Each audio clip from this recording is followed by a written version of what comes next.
Hello friends, ఈ వీడియోలో మనం జియోమార్ఫిక్ ప్రాసెస్ గురించి తెలుసుకుందాం. జియో అంటే ఎర్త్, మార్ఫిక్ అంటే చేంజెస్. ఎర్త్ లేయర్ పైన వచ్చే చేంజెస్ అనేది ఈ చాప్టర్లో తెలుసుకుంటాం. అసలు ఈ జియోమార్ఫిక్ ప్రాసెస్ గురించి ఎందుకు చదవాలి, ఎందుకు తెలుసుకోవాలి అంటే ఎర్త్ అనేది సెన్సిటివ్. చిన్నదానికి కూడా చాలా హర్ట్ అవుతుంది అన్నమాట సెన్సిటివ్ అంటే. సో మన మనుషులు దీన్ని ఓవర్గా యూస్ చేసి ఎర్త్ లేయర్ అనేది షేప్ అవుట్ చేస్తున్నారు. ఈ ఎర్త్ జియోమార్ఫిక్ ప్రాసెస్ గురించి తెలుసుకోవడం వల్ల, అంటే దీని లోపల ఉన్న చేంజెస్ తెలుసుకోవడం వల్ల ఆ కెమికల్స్, ఆ మెటీరియల్స్ ఏవైతే ఉంటాయో అవి దాన్ని ఓవర్ యూసేజ్ తగ్గించవచ్చు, దాన్ని ప్రికాషన్స్ ముందే తీసుకోవచ్చు. ఎందుకు? ఇవి మనకి భావి తరాలకి ఉపయోగపడాలి. ఎందుకంటే మనం బతకాలి అంటే ఎర్త్ కావాలి. మనం ఓవర్గా యూస్ చేయడం వల్ల ఎర్త్ సస్టైనబిలిటీ అంటే దాని యొక్క లైఫ్ని తగ్గించేస్తున్నాం. ఇవన్నీ చేయడం వల్ల మనం భావి తరాలకి ఈ ఎర్త్ యొక్క విలువలని మిగిలించగలుగుతాం. ఇంకా మన డెట్రిమెంటల్ ఎఫెక్ట్స్, మనుషులు హానికరంగా యూస్ చేస్తున్నారు అన్నిటిని, అవి తగ్గించుకునే అవకాశం ఉంటుందన్నమాట. సో ఇందుకోసం మనం జియోమార్ఫిక్ ప్రాసెస్ గురించి తెలుసుకోవాలి.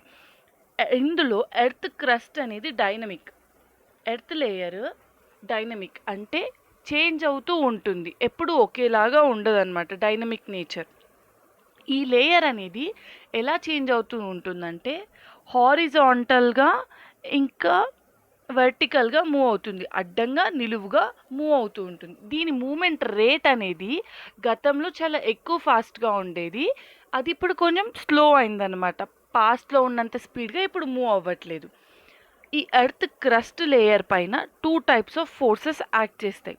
ఒకటి ఇంటర్నల్ ఫోర్స్, ఇంకొకటి ఎక్స్టర్నల్ ఫోర్స్.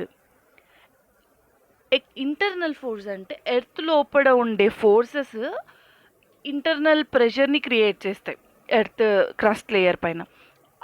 వాటిని ఇంటర్నల్ ఫోర్సెస్ అంటారనమాట. భూమి లోపల ఉండే ఎనర్జీ అనేది. దీన్ని ఇంకొక పేరు ఎండోజెనిక్. ఎక్స్టర్నల్గా అంటే మనకి బయట నుంచి బాహ్యంగా ఉండే ఎనర్జీని, ఫోర్స్ని ఎక్స్టర్నల్ ఎనర్జీ అంటారు. దీనికే ఇంకొక పేరు ఎక్సోజెనిక్ ఎనర్జీ. ఈ ఎనర్జీ ఎక్కడి నుంచి వస్తుంది? మనకి సన్ నుంచి, అట్మాస్ఫియర్ నుంచి, అలా అన్నమాట. ఇవి ఇంటర్నల్ ఎక్స్టర్నల్ ఫోర్సెస్. ఈ ఇంటర్నల్ ఎక్స్టర్నల్ ఫోర్సెస్ మన ఎర్త్ చేంజెస్కి ఎలా ఎఫెక్ట్ చూపిస్తాయంటే, ఇంటర్నల్ ఫోర్స్ వల్ల ఎర్త్ లోపల ఉన్న లేయర్ అనేది, లోపల మెటీరియల్ అనేది బయటికి వస్తుంది. సో ఇలా రిలీఫ్స్ ఫామ్ అవుతాయి, అంటే మౌంటైన్ స్ట్రక్చర్ లాగా ఫామ్ అవుతాయి. ఎక్స్టర్నల్ ఫోర్సెస్ వల్ల ఏమవుతుంది? ఇవి బ్రేక్ అవుతాయి. ఇలా బ్రేక్ అవ్వడం, చిన్న చిన్న పార్టికల్స్గా ఫామ్ అయ్యి ఇక్కడున్న డిప్రెషన్స్ ఉంటాయి కదా, ఎక్కడైనా అంటే లోతులు ఉంటాయి కదా, అవి ఫిల్ చేస్తూ ఉంటాయి అన్నమాట ఎక్స్టర్నల్ ఫోర్సెస్. సో ఇలా ఎక్స్టర్నల్ ఫోర్సెస్, ఇంటర్నల్ ఫోర్సెస్ రెండు ఉంటాయి. కానీ ఇంటర్నల్ ఫోర్సెస్ అనేవి కంటిన్యూస్గా ఉంటాయి, వాటికి ఆఫ్ అనేది ఉండదు. దానివల్ల రిలీఫ్ అనేది ఎక్కడో ఒక దగ్గర ఎప్పుడూ ఉంటుంది. మౌంటైన్ ఫార్మేషన్ అనేది ఎప్పుడూ జరుగుతూనే ఉంటుంది, అది కొంచెం ఫాస్ట్గా ఉంటుంది.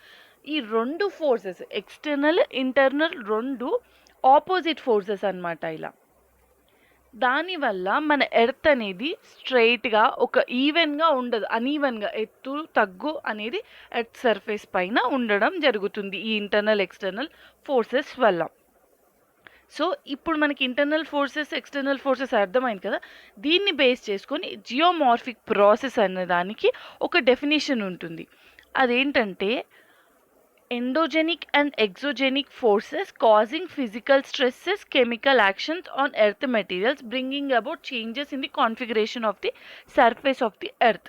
అంటే ఈ ఎండోజెనిక్, ఎక్సోజెనిక్, ఇంటర్నల్ ఎక్స్టర్నల్ ఫోర్సెస్ ఏం చేస్తాయంటే ఎర్త్ పైన ఒక ఫిజికల్గా స్ట్రెస్ కలుగచేసి, ఇంకా కెమికల్ యాక్షన్స్ ఇవి రెండింటిని ఎర్త్ పైన రియాక్షన్స్ చూపించి ఎర్త్ పైన ఉన్న లేయర్ మెటీరియల్లో చేంజెస్ తీసుకొస్తాయి అన్నమాట. దానివల్ల మనకి సర్ఫేస్ పైన చేంజ్ అవుతుంది. ఈ పద్ధతినే, ఈ ఫోర్సెస్ని, ఈ ప్రాసెస్ని జియోమార్ఫిక్ ప్రాసెస్ అంటారనమాట. ఇందులో మనకి ముందుగా ఎండోజెనిక్ ప్రాసెస్, ఎండోజెనిక్ ఫోర్సెస్ వల్ల వచ్చేవే ఎండోజెనిక్ ప్రాసెస్. ఇంకొకటి ఎక్సోజెనిక్ ప్రాసెస్ ఉంటుంది. ఫస్ట్ ఎండోజెనిక్ ప్రాసెస్ గురించి తెలుసుకుందాం. ఎండోజెనిక్ అంటే దీని యొక్క మెయిన్ ఎనర్జీ ఎక్కడి నుంచి వస్తుందని తెలుసుకున్నాం. ఎర్త్ లోపల నుంచి హీట్ ఎనర్జీ ఎలా జనరేట్ అవుతుంది? రేడియో యాక్టివ్ మెటీరియల్ ద్వారా, లేదా ఎర్త్ రొటేట్ అవుతూ ఉంటుంది కదా, ఇలా రొటేషన్స్ ఉంటాయి కదా ఎర్త్ తన చుట్టూ, దానివల్ల ఎనర్జీ క్రియేట్ అవ్వడం కానివ్వండి, టైడల్ ఫ్రిక్షన్ ద్వారా, ప్రీమోడియల్ హీట్, ఈ 4 ఆస్పెక్ట్స్ ద్వారా మనకి ఎర్త్ లోపల ఎనర్జీ జనరేట్ అవుతుందన్నమాట. ఈ జనరేట్ అయిన ఎనర్జీ మనకి ఎండోజెనిక్ ప్రాసెస్కి కారణమవుతుంది.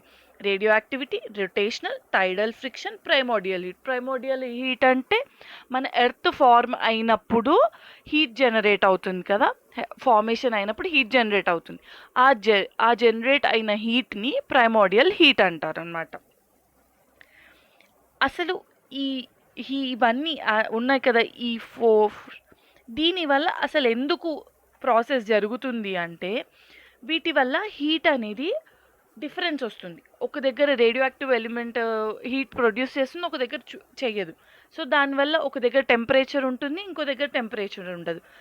ఇక్కడ మెటీరియల్ వస్తుంది, సో ఇది హీట్ ఉంటుంది. ఇక్కడ ఉండదు, సో ఇక్కడ కూల్ ఉంటుంది. సో మూమెంట్ ఎలా ఉంటుంది? హీట్ నుంచి కూల్ సైడ్ మూమెంట్ జరుగుతుందన్నమాట. దీనివల్ల ఎండోజెనిక్ ప్రాసెస్ జరుగుతాయి ఈ హీట్ ఫ్లో వల్ల. దీనివల్ల వచ్చే 2 ప్రాసెసెస్, ఎండోజెనిక్ ప్రాసెస్ వల్ల ఏర్పడేవి 2 ఉంటాయి. అవేంటంటే డయాస్ట్రోఫిజం, వాల్కనిజం. వీటికి కారణాలు ఏంటి? ఈ హీట్ ఫ్లో, ఈ geothermal gradient, crystal thickness, strength, crust యొక్క థిక్నెస్ ఉంటుంది కదా, ఆ థిక్నెస్ కానివ్వండి, దాని స్ట్రెంగ్త్, ఇవి డిఫరెంట్గా ఉంటాయి. ఒక్కొక్క ప్లేస్లో ఒక్కొక్క రకంగా ఉంటుంది. హీట్ ఫ్లో కూడా ఒక దగ్గర ఎక్కువగా ఉంటుంది, ఒక దగ్గర తక్కువగా ఉంటుంది. జియోథర్మల్ గ్రేడియంట్ అంటే టెంపరేచర్ డిఫరెన్స్ అనేది కూడా ఎర్త్ లోపల డిఫరెంట్గా ఉంటుంది. వీటన్నిటి వల్ల ఎక్స్టర్నల్ ఇది ఉంది కదా, ఎండోజెనిక్ ఫోర్సెస్, ఇవి ఎర్త్ పైన ఎక్కడ యూనిఫామ్గా ఉండవు, సేమ్గా ఉండవు అనమాట. అవే ఈ 3 పాయింట్స్ ఇక్కడ. ఇప్పుడు మనం ఫస్ట్ డయాస్ట్రోఫిజం అంటే ఏంటో తెలుసుకుందాం. డయాట్రోఫిజం అంటే ఎలివేషన్ ఫామ్ అవ్వడం అన్నమాట. ఎర్త్ నుంచి ఇలా ఒక హైట్గా ఫామ్ అవ్వడం, ఒక కొండ ఫామ్ అవ్వడం, అలాంటిదని. ఇందులో 4 టైప్స్ ఉంటాయి డయాట్రోఫిజంలో. ఇందులో ఫస్ట్ వన్ వచ్చేసి ఓరోజెనిక్ అంటే మౌంటైన్ ఫార్మేషన్ అన్నమాట. మౌంటైన్స్ అనేవి ఫామ్ అవుతాయి. సెకండ్ వచ్చేసి ఎపిరోజెనిక్. ఇందులో ఏమవుతుందంటే ఎర్త్ క్రస్ట్ అనేది జస్ట్ ఒక అప్లిఫ్ట్ అవుతుంది, అంటే కొంచెం పైకి లేస్తుంది ఇంతే. మౌంటైన్ అంత హైట్ ఉండదు, జస్ట్ ఒక లేయర్ లాగా ఫామ్ అవుతుంది. దీన్ని ఎపిరియోజెనిక్ అంటారు. ఇంకొకటి ఎర్త్ క్వేక్ వల్ల ఏం జరుగుతుంది? ఎర్త్ అనేది తక్కువగా మైనర్గా మూమెంట్ ఉంటుంది. దీని తర్వాత ఇంకోటి ప్లేట్ టెక్టోనిక్స్ అంటే ఏంటి? క్రస్టల్ ప్లేట్స్ అన్ని మూవ్ అవుతాయి కదా హారిజాంటల్ డైరెక్షన్లో, అవి ప్లేట్ టెక్టోనిక్స్ అనమాట. ఈ డయాస్ట్రోఫిజంలో ఈ క్రస్ట్ అనేది మూవ్ అవుతూ ఉంటుంది. అది ఎలా, ఓన్లీ క్రస్ట్ లేయర్ ఎలా మూవ్ అవుతుంది అనేది ఇక్కడ. ఓరోజెనిక్ అంటే మౌంటైన్ ఫార్మేషన్, ఎపిరియోజెనిక్ అంటే కాంటినెంట్ ఫార్మేషన్. ఈ ఓరోజెనిక్లో మనకి చాలా ఫోల్డ్స్ ఉంటాయి. చాలా ఫోల్డ్స్ ఉండడం వల్లే మనకి ఇలా ఉండడం వల్లే మనకి మౌంటైన్ ఫార్మ్స్ అవుతుంది. కానీ ఎపిరోజెనీలో ఏంటి? సింగిల్ ఫోల్డ్ ఉంటుంది, అందుకే ఓన్లీ కాంటినెంటల్ ఫార్మేషన్ మాత్రమే ఉంటుంది. ఇది earth quake. Next plate tectonics. ఇవన్నీ డయాస్ట్రోఫిజం అన్నమాట. ఇందులో ఈ డయాస్ట్రోఫిజం వల్ల ఏమవుతుందంటే ప్రెషర్, వాల్యూమ్, టెంపరేచర్ చేంజ్ అవుతూ ఉంటాయి. ఈ చేంజెస్ జరగడం వల్ల రాక్స్ అనేవి మెటమార్ఫ్ అవుతాయి. అంటే రాక్లో కూడా చేంజెస్ జరుగుతూ ఉంటాయి. ప్రెషర్, టెంపరేచర్, వాల్యూమ్ అనేది చేంజ్ అయినప్పుడు ఎర్త్ లోపల బయటికి వచ్చిన కొండ కూడా చేంజెస్ జరుగుతుంది అన్నమాట. నెక్స్ట్ వాల్కనిజం అంటే మనకి ఆస్ట్రోస్ఫియర్లో మాగ్మా ఉంటుంది. ఈ మాగ్మా అనేది ఎర్త్ క్రస్ట్, ఇది క్రస్ట్ లేయర్, అప్పర్ లేయర్ యొక్క మ్యాంటిల్, ఆ కింద లేయర్ కలిపి ఆస్ట్రోస్ఫియర్ అంటారు. ఇక్కడ ఈ ఆస్ట్రోస్ఫియర్లో మాగ్మా ఉంటుంది, లిక్విడ్ మెటీరియల్. సో ఈ మాగ్మా అనేది బయటికి వస్తుంది వాల్కెనో లాగా, అగ్నిపర్వతం. ఎర్త్ సర్ఫేస్ పైన. సో ఇందులో మనకి ఆల్రెడీ తెలుసు ఎక్స్ట్రూజివ్, ఇంట్రూజివ్. ముందు చాప్టర్లో ఆల్రెడీ చదివాం. ఎక్స్ట్రూజివ్ వాల్కెనో అంటే ఎర్త్ సర్ఫేస్ పైకి వస్తాయి, పైకి వచ్చాక లిక్విడ్గా సాలిడిఫై అయ్యి కొండలాగా ఫామ్ అవుతుంది. ఇంట్రూజివ్ అంటే ఆల్రెడీ ఎర్త్ సర్ఫేస్ బయటికి రాకముందే ఎర్త్లో ఉన్నప్పుడే సాలిడిఫై అవ్వడం అన్నమాట. ఇది ఇంట్రూజివ్. ఇది వాల్కనిజం. డయాస్ట్రోఫిజం, వాల్కనిజం ఈ రెండు ఎండోజెనిక్ ప్రాసెస్ వల్ల వచ్చే చేంజెస్. దీనికి కారణాల్లో మనం ఒక 3 పాయింట్స్ చదవాలి, 3 ఫోర్సెస్ గురించి తెలుసుకోవాలి మనం ఈ ప్రాసెస్ తెలుసుకునేటప్పుడు. అందులో first gravity, gradient, next indirect gravitational stress. అసలు ఈ మూమెంట్ అనేది ఎందుకు జరుగుతుంది? హై టెంపరేచర్ నుంచి లో టెంపరేచర్కి తిరుగుతుంది. ఎందుకు? గ్రేడియంట్ అనేది ఉండడం వల్ల. ఒక దగ్గర హై, ఇంకో దగ్గర లో ఉంటే డిఫరెన్స్ ఉంటుంది టెంపరేచర్. దానివల్ల మనకి మూమెంట్ అనేది జరుగుతుంది. ఇంకొకటి గ్రావిటీ ద్వారా ఎలా? స్ట్రెస్ క్రియేట్ అవుతుంది. స్ట్రెస్ క్రియేట్ అయినప్పుడు డౌన్ మూమెంట్ జరుగుతుంది అనమాట, కిందికి లాగేస్తూ ఉంటుంది. ఇండైరెక్ట్ ఏంటి? Tide activities, currents. ఇందాక మనం ఎండోజెనిక్ ప్రాసెస్ స్టార్టింగ్లో చూసాం. ఇది ఎండోజెనిక్ ప్రాసెస్. ఇప్పుడు ఎక్సోజెనిక్ ప్రాసెస్లో మెయిన్గా ఏం జరుగుతుందంటే డెనుడేషన్ జరుగుతుంది. డెనుడేషన్ అంటే ఒక లేయర్ పోవడం. ఇప్పుడు ఇది ఒక కొండ, దీంట్లో నుంచి ఒక చిన్న పార్ట్ అనేది ఊడిపోవడం, విడిపోవడం, సపరేట్ అవ్వడం, దీనిని డెనుడేషన్ అని అంటారు. ఈ డెనుడేషనే ఎక్సోజెనిక్ ప్రాసెస్లో ఉంటుంది. ఈ ఎక్సోజెనిక్ ప్రాసెస్లో మనకి weathering, mass movement, erosion, transportation ఇవన్నీ ఉంటాయి. ఈ మూడింటి గురించి క్లియర్గా మనం నెక్స్ట్ వీడియోలో తెలుసుకుందాము. కానీ ఈ ఎక్సోజెనిక్ ప్రాసెస్ ఏంటి, దేనివల్ల ఇది జరుగుతుంది అనేది ఈ వీడియోలో చూద్దాం. ఈ ఎక్సోజెనిక్ ప్రాసెస్లో ఒక ఇంపార్టెంట్ ఆస్పెక్ట్ ఏంటంటే ఒక ఎలిమెంట్, నేచర్లో ఉండే ఒక ఎలిమెంట్, అది ఎక్సోజెనిక్, బయట నుంచే ఉండే ఒక ఎలిమెంట్. ఎలాంటిది? Water, ice, wind, waves, current. ఇవన్నీ ఏం చేస్తాయి? ఎనర్జీ తీసుకొని, సన్ నుంచి, అట్మాస్ఫియర్ నుంచి ఎనర్జీ తీసుకొని మనకి ఒక దగ్గర నుంచి ఇంకొక దగ్గరికి మెటీరియల్ని ట్రాన్స్పోర్ట్ చేస్తాయి.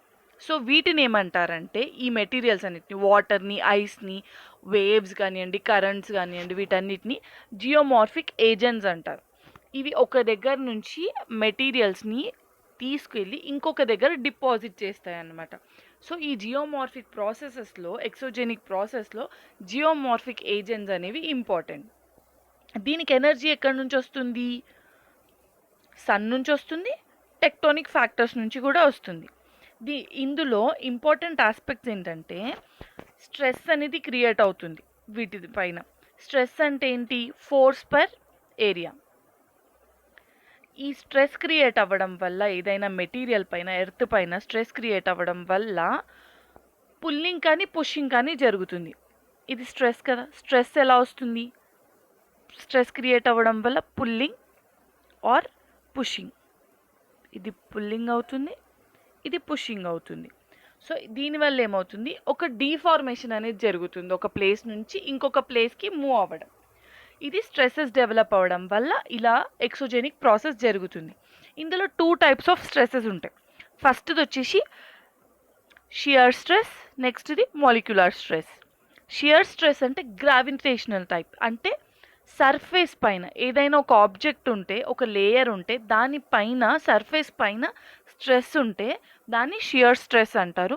ఈ స్ట్రెస్ వల్ల రాక్ ఉందనుకోండి, దీని సర్ఫేస్ పైన స్ట్రెస్ వచ్చింది, అప్పుడు ఒక చిన్న పార్ట్ ఇరిగిపోయి అక్కడి నుంచి సపరేట్ అయ్యి వేరే దగ్గర ఫాల్ అవుతుంది. సో ఈ ప్రాసెస్ని ఏమంటారంటే యాంగులర్ డిస్ప్లేస్మెంట్ ఆర్ స్లిప్పేజ్ అంటారు. స్లిప్ అయిపోయింది ఒక ప్లేస్ నుంచి ఇంకొక ప్లేస్కి, ఇది shear stress. Next molecular stress, ఇది నాన్ గ్రావిటేషనల్. ఎందువల్ల? టెంపరేచర్ చేంజ్ అవ్వడం వల్ల, క్రిస్టల్గా ఫామ్ అవ్వడం వల్ల, మెల్ట్ అవ్వడం వల్ల కెమికల్ చేంజెస్ జరుగుతాయి. ఈ కెమికల్ చేంజెస్లో ఏమవుతుందంటే, హార్డ్ రాడ్ ఉన్నప్పుడు ఇలా బాండ్స్ అనేవి టైట్గా ఉంటాయి. కెమికల్ చేంజెస్ జరిగినప్పుడు ఈ ఈ 2 మాలిక్యూల్స్ మధ్యన బాండ్ అనేది లూజ్ అయిపోయి డిజాల్వ్ అయిపోతుంది. సో అప్పుడు వాటర్, ఎయిర్ వచ్చినప్పుడు ఈ డిజాల్వ్ అయిన సెపరేట్ అయిన చిన్న చిన్న మాలిక్యూల్స్ని అవి క్యారీ చేసి ఇంకొక దగ్గర డిపాజిట్ చేస్తుంది. యాంగులర్ డిస్ప్లేస్మెంట్ వల్ల ఇలా ఒక పార్ట్ డిస్ప్లేస్ అవుతుంది, ఇక్కడ మాలిక్యూల్స్ ఇలా డిస్ప్లేస్ అవుతాయి. సో ఈ ఎక్సోజెనిక్ ప్రాసెస్ వల్ల డిస్ప్లేస్మెంట్ అనేది జరిగి ఒక దగ్గర నుంచి ఇంకో దగ్గర డిపాజిట్ అవుతుందన్నమాట. అలా మనకి డిప్రెషన్స్ అంటే ఏదైనా లోతులుంటే వాటిని ఫిల్ చేస్తుంది ఈ ఎక్సోజెనిక్ ప్రాసెస్. ఇందులో దీనికి కావాల్సినవి ఉన్నాయి కదా. వెదరింగ్, మాస్ మూమెంట్, ఎరోజన్లో డ్రైవింగ్ ఫోర్స్ ఏంటంటే వెదరింగ్లో గ్రావిటేషనల్ ఫోర్స్ ఉంటుంది, మాలిక్యులర్ స్ట్రెస్ ఉంటుంది, కెమికల్ యాక్షన్స్ కూడా ఉంటాయి. మాస్ మూమెంట్లో మాత్రం ఓన్లీ గ్రావిటేషనల్ ఫోర్స్. ఎరోజన్లో అయితే కైనెటిక్ ఎనర్జీ. ఇవి డ్రైవింగ్ ఫోర్స్ అంట, మూమెంట్ కోసం ఇవి డ్రైవింగ్ ఫోర్స్ అనమాట. ఏవైతే ఫ్యాక్టర్స్ ఎఫెక్ట్ చేస్తాయి ఈ ఎక్సోజెనిక్ ప్రాసెస్ జరిగేటప్పుడు కొన్ని ఫ్యాక్టర్స్ ఎఫెక్ట్ చేస్తాయి. అవేంటంటే ఫస్ట్ టెంపరేచర్, ఉష్ణోగ్రత, ప్రెసిపిటేషన్. ఇవి రెండు మన క్లైమేట్ చేంజ్ అవ్వడానికి, మన వాతావరణం చేంజ్ అవ్వడానికి 2 ఇంపార్టెంట్ ఫ్యాక్టర్స్ ఇవే. ఇవి చేంజ్ అయితే ఇవి వేరే వాటిపైన ఇండైరెక్ట్గా ఎఫెక్ట్ చూపిస్తూ ఈ ఎక్సోజెనిక్ ప్రాసెస్ అనేది డిక్రీజ్ అంటే తగ్గిస్తుంది లేదా పెంచుతుంది. అది ఏరియా పైన డిపెండ్ అవుతుంది అన్నమాట. ఈ టెంపరేచర్, ప్రెసిపిటేషన్ డైరెక్ట్గా చూపిస్తాయి ఎఫెక్ట్. ఈ మిగతావన్నీ ఇండైరెక్ట్ ఎఫెక్ట్ చూపిస్తాయి. Density, type and distribution of vegetation అంటే ఒక ఏరియాలో ఉండే వెజిటేషన్, ఇంకొకటి ఎంత ఇన్సులేషన్, సన్ నుంచి ఎంత ఎనర్జీ తీసుకుంటుంది, విండ్ వెలాసిటీ ఎంత ఉంది, ఫ్రాస్ట్ అంటే మంచు ఎంత లోపలికి చొచ్చుకుపోగలుగుతుంది, పెనట్రేషన్ ఎంత ఉంది, ఫ్రీజింగ్ అండ్ థాయింగ్ ఫ్రీక్వెన్సీ అంటే ఐస్ సాలిడ్గా మారడం కానివ్వండి, థాయింగ్ అంటే లిక్విడ్గా ద్రవంగా మారడానికి ఎంత సమయం పడుతుంది, చేంజెస్, ఇవన్నీ కూడా మనకి ఎక్సోజెనిక్ ప్రాసెస్ పైన ఎఫెక్ట్ చూపిస్తాయి అన్నమాట. ఇవి వేరీ అవ్వడం వల్ల ఎక్సోజెనిక్ ప్రాసెస్ అనేది ఒక ప్లేస్లో ఎక్కువ ఉంటుంది, ఒక ప్లేస్లో తక్కువ ఉంటుంది, అన్ఈవెన్గా ఉంటుంది. వీటన్నిటితో పాటు ఒకవేళ ఇవన్నీ క్లైమేటిక్ కండిషన్స్ కదా, ఇవన్నీ సేమ్ ఉన్నాయి ఒక రీజియన్లో, కానీ అందులో కూడా రాక్ ఉంటుంది కదా, ఇది రాక్. దీని యొక్క స్ట్రక్చర్, టైపు, లోపల ఉండే మెటీరియల్ని బట్టి కూడా డిఫరెన్స్ ఉంటుంది. ఎందుకంటే ఒక రాక్ అనేది ఒక ఎక్సోజెనిక్ ప్రాసెస్కి ఎక్కువగా తట్టుకోగలుగుతుంది, రెసిస్టెన్స్ ఎక్కువ ఉంటుంది. ఇంకొక రాక్కి రెసిస్టెన్స్ తక్కువ ఉంటుంది, అంటే అది తట్టుకోలేదు, ఏదన్నా ఫోర్స్ ఎక్కువగా పడితే అది తొందరగా పగిలిపోతుంది. ఇంకొకటి చాలా గట్టిగా ఉంటుంది, ఫర్ ఎగ్జాంపుల్ గ్రనైట్ అనుకోండి. సో దీనివల్ల ఈ రాక్ యొక్క డిఫరెన్స్ ఉండడం వల్ల, డిఫరెన్షియల్ రేట్ వల్ల అవి పగలడం, విరిగిపోవడం వల్ల మనకి టోపోగ్రఫీ అంటే ఎర్త్ పైన ఈ క్రస్ట్ లేయర్ పైన అరేంజ్మెంట్స్ ఉంటాయి కదా, అవి కూడా డిఫరెంట్గా ఉంటాయి అన్నమాట.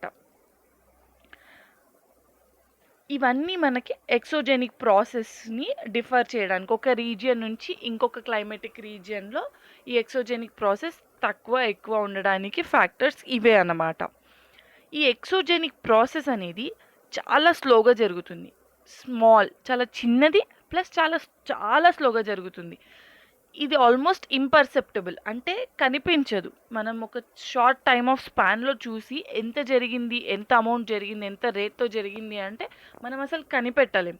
ఒక లాంగ్ టర్మ్ టైం తీసుకొని చాలా కొన్ని ఇయర్స్తో కంపేర్ చేస్తేనే మనకు అక్కడ ఒక ఎక్సోజెనిక్ ప్రాసెస్ అనేది జరిగింది అని ఒకటి అర్థమవుతుంది అనమాట. సో ఈ ఎక్సోజెనిక్, ఎండోజెనిక్ ప్రాసెస్ వల్ల మనకు ఫైనల్గా ఏం అర్థమవుతుంది అంటే ఈ ఎర్త్ సర్ఫేస్ అనేది ఒక దగ్గర ఒకలాగా, ఇంకొక దగ్గర ఒకలాగా ఎందుకు ఉంటుంది అంటే ఈ జియోమార్ఫిక్ ప్రాసెస్ అనేవి డిఫరెంట్గా ఉన్నాయి. ఒకటి ఎక్సో, ఒకటి ఎండో, ఇవి డిఫరెంట్గా ఉన్నాయి. ప్లస్ వీటి రేట్స్ ఆఫ్ ఆపరేషన్ అంటే ఎంత ఫాస్ట్గా జరుగుతుంది అనేది కూడా ఒక రీజియన్ నుంచి ఇంకొక రీజియన్కి కూడా డిఫరెన్స్ ఉన్నాయి. దీనివల్ల మన టోపోగ్రఫీ అనేది డిఫరెన్స్గా ఉంది అని అర్థం. మీకు ఈ వీడియో నచ్చితే లైక్ చేయండి, షేర్ చేయండి, subscribe to my channel. Thank you for watching.